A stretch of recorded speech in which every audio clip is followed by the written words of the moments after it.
মিথ্যাবাদী একজন শিশু হব। স্টুডেন্ট হবা, তাই না? তোমাদের হতে হবে কি সত্যবাদী। হ্যাঁ, এখন যদি তোমরা যদি মিথ্যাবাদী হও তাহলে তুমি বড় হয়ে ভালো একজন মিথ্যাবাদী শিক্ষক হও, মিথ্যাবাদী শিক্ষক হবা। মিথ্যাবাদী যদি এমপি হও, মিথ্যাবাদী চালা হও, মিথ্যাবাদী চালা হবা। যদি পুলিশ হও, মিথ্যাবাদী পুলিশ হবা। তার মানে কি তুমি মায়ের ভাষার মতো বাড়তি ভাষা যেভাবে শিখেছো ঠিক সত্য এগুলো থেকে বের হতে হবে, তাই না? এখন শিক্ষকদের সাথে মিথ্যা, তাই না? এই মিথ্যা তোমার সাথে দোকানদার মিথ্যা বলবে, দোকানদার তোমার সাথে মিথ্যা বলবে, তুমি মিথ্যা হবা, তাই না? তাহলে এই যে কালচার, এই যে নিয়ম নীতি সামাজিক, এগুলো থেকে বের আসতে হবে, তাই না? তুমি স্টুডেন্ট, তুমি মিথ্যা বলতেছো, স্যার আমি তো আজকে ড্রেস পরে আসিনি, ড্রেস ওয়াশ করতে দিয়েছি।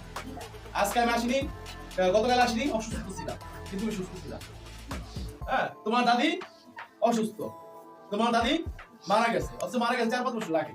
আবার শিক্ষক এসে বলতেছে যে আজকে আমার ভালো লাগছে না, আজকে আমি আসতে পারবো না। শিক্ষক বলতেছে ছাত্র ছাত্রীদের সাথে মিথ্যা, আর ছাত্রছাত্রী বলতেছে শিক্ষকদের সাথে মিথ্যা। মা বাবা বলতেছে তোমাদের সাথে মিথ্যা, মা বাবা তোমরা বলতেছে মা বাবার সাথে মিথ্যা। এগুলো থেকে বের আসতে হবে না? এইভাবে চলবে সমাজ? এইভাবে দেশ চলতে পারে?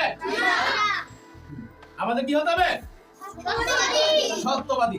যত বিপদে আসুক সত্যবাদী হতে হবে, তাই না? রাজনীতিবিদ ভোটারদের সাথে মিথ্যা বলছে, তাই না? আর ভোটাররা রাজনীতিবিদদের সাথে মিথ্যা বলছে। কি এখন তুমি কি চাও যে মিথ্যাবাদী ছাত্র হতে, মিথ্যাবাদী যাত্রী হতে, মিথ্যাবাদী ডাক্তার হতে?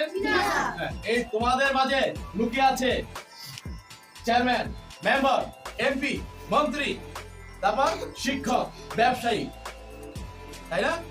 Doctor, engineer.